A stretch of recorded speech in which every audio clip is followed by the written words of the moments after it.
everybody, my name is Jason and welcome to Who is the Killer? Today I'm going to talk about a show called Scream Queens, and I'm going to go over evidence that I have found in both two episodes.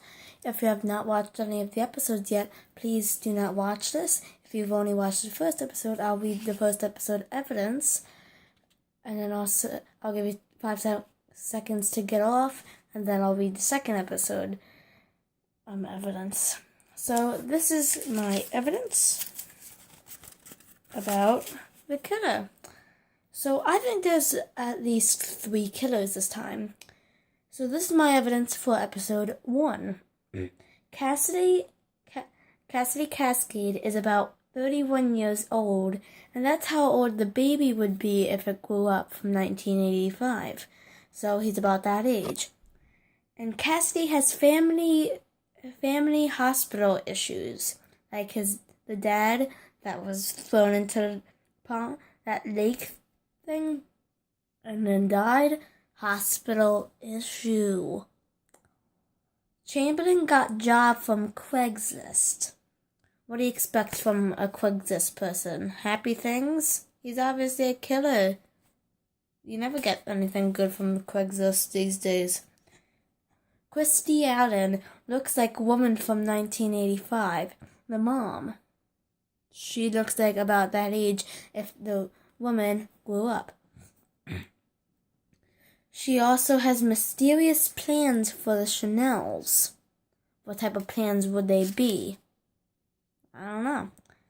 Chamberlain is, I don't mean this personally, but Chamberlain is fat and so is the killer. Remember in the first episode when that werewolf girl gets her head chopped off? The killer was fat.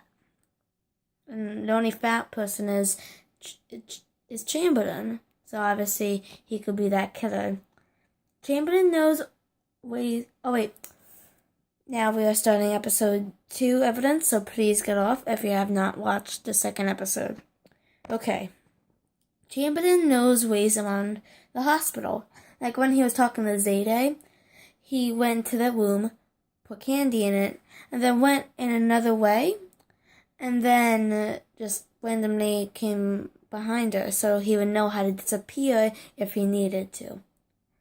Christy Allen is good at creeping and hiding and wants info about the Chanels.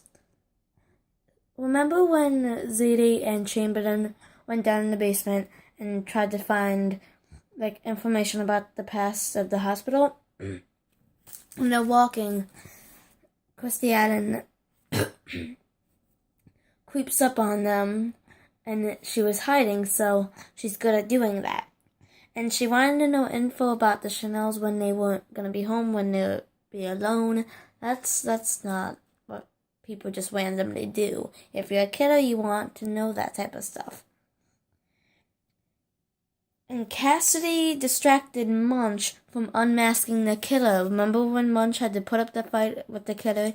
She was so close to finding out who the killer was. So close. But of course, Cassidy came out and said, "What's going on?" So, obviously he didn't want Dean Munch to find out who the killer was. So he distracted her, so the killer could escape. And yeah. And it's so funny with Dean Munch's reaction to she almost finding out who the killer is. It's so funny. So join me next time. Tomorrow is episode 3. And I just can't believe that Chanel's actually engaged.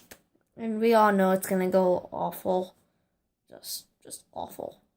And I don't think the killer is from season 1. Because it's a whole new issue. So why would it be the same person from, season 1? So the killer is definitely from season 2. They were helping in season 1. So they probably said to Hester, "You know what? We gotta do my problem now. I helped you. Now you need to help me." But of course, Hester was later put in jail, so the killer had to find new people to help. And yeah, I'm hoping that in the next episode or the 4th episode, they'll finally give a killer reveal. Because I know you guys have been too, we've all been dying to watch a killer reveal. We need to know who at least one killer is. That's all we need. 1 or 2 reveals. Like, come on. They did that for the first season. We found out that there were 4 killers, but there were already 5. I found evidence, and I'll tell you right now. In the Black Friday episode, Hester's one of the killers. So they find the Red Devil outside the doors of the mall. They run down the escalator into that area. There's no way that killer that was there could go all the way down there and beat them. There's no way. So there had to be a fifth killer. Right? Because Pete was still alive. So if he wasn't alive, there would be a 6th killer. And that would be some crazy stuff. 6th killer? We don't need that. We didn't even need 5. Or 4. Just have 3. That's enough. We don't need more. It's a cool thing, but that's just too much. So, tomorrow I'm gonna watch the episode 3. On Wednesday, I am going to give a review of evidence I've found, and I'll see you later. Join me next time on any type of video. I don't really care. See ya. Bye.